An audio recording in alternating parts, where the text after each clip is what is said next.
Oh, bahaya. Bahaya sekali itu, hati-hati. Jadi orang nggak belajar nahwu, shorof, ya, itu sangat berbahaya. Ya, tajwid yang paling mendasar itu harus. Ya, tajwid itu bukan bid'ah.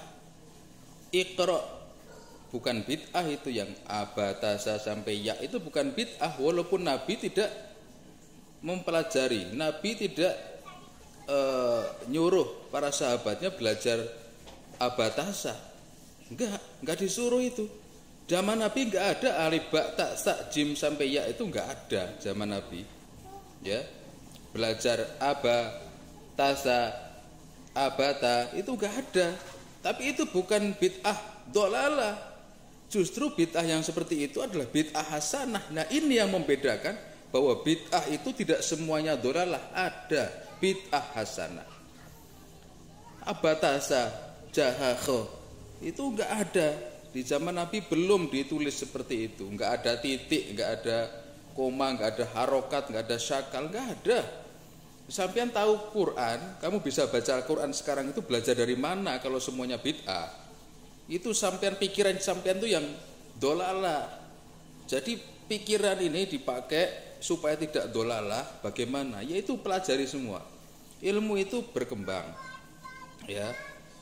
Ada pengembangan ilmu karena apa? Karena pemahaman orang itu terbatas karena tidak langsung berhadapan dengan sumbernya. Kalau zaman Nabi langsung ada sumbernya. Tapi kalau sekarang kita ini sumbernya adalah warasatul anbiya, para ulama, yang mereka itu memberikan pendekatan-pendekatan supaya bisa memahami agama ini seperti apa. Akhirnya Al-Quran ini dipretelin lah nahwu sorofnya, dipretelin lah ilmu mantik, balaghah, ma'ani, badik, bayan, semua dipreteli. Tajwidnya khususnya, makharijul hurufnya, sifatu hurufnya. Nah, itu yang harus dipelajari. Orang harus tahu bahwasanya jangan meremehkan hal-hal yang menurutnya ini adalah bid'ah. Itu bid'ah hasanah, bukan bid'ah dolalah. Ya, bid'ah hasanah. Jangan dikira semuanya itu dolalah. Ini enggak boleh, ini enggak boleh, ini haram. Jangan begitu. Ya, ini tradisi keilmuan yang harus digarap oleh semua orang, yang harus dimengerti, orang harus paham tentang ini. Ya, coba bayangkan aja kalau nggak ada ilmu tajwid.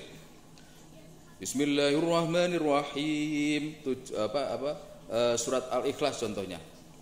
Qul huwallahu ahad. Itu salah cara baca begitu. Masa qul huwallahu ahad?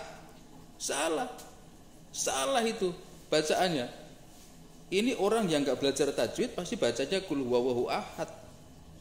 Kalau orang yang belajar tajwid beda bacaannya. Bismillahirrahmanirrahim. Qul huwallahu ahad. Qul huwallahu ahad. Qul, katakanlah, wahai Kanjeng Nabi Muhammad, wahai Rasulullah, wahai Muhammad. Ya. Qul, katakanlah wahai Rasulullah. Huwa, dialah, Allah, Allah. Allahu, Allah, ahad, yang satu-satunya, yang maha esa, maha tunggal. Qul huwallahu ahad, qaf, pakai qaf. Qul huwallahu ahad. Orang enggak belajar tajwid bacanya qul huwallahu ahad. Salah. Kul itu kalau bahasa Arab artinya makanlah. Kul pakai kaf. Kul. Kul, makanlah. Huwallah, dialah Allah. Makanlah Allah. Salah, sesat dan menyesatkan. Bagaimana itu? Beda lafaz, beda makna. Itu di situ hati-hati, bahaya. Kul huwallah sama kul huwallah beda. Qaf dengan kaf beda. Itu disitulah. Ini orang harus paham. Anda yang mengatakan bahwasanya dikit-dikit bid'ah, dikit-dikit haram, dikit-dikit nggak boleh, Nabi di zaman Nabi nggak ada, Nabi nggak melakukan, itu contoh yang kecil supaya kalian paham. Wahai anda-anda yang tidak paham, semoga dengan video ini menjadi paham.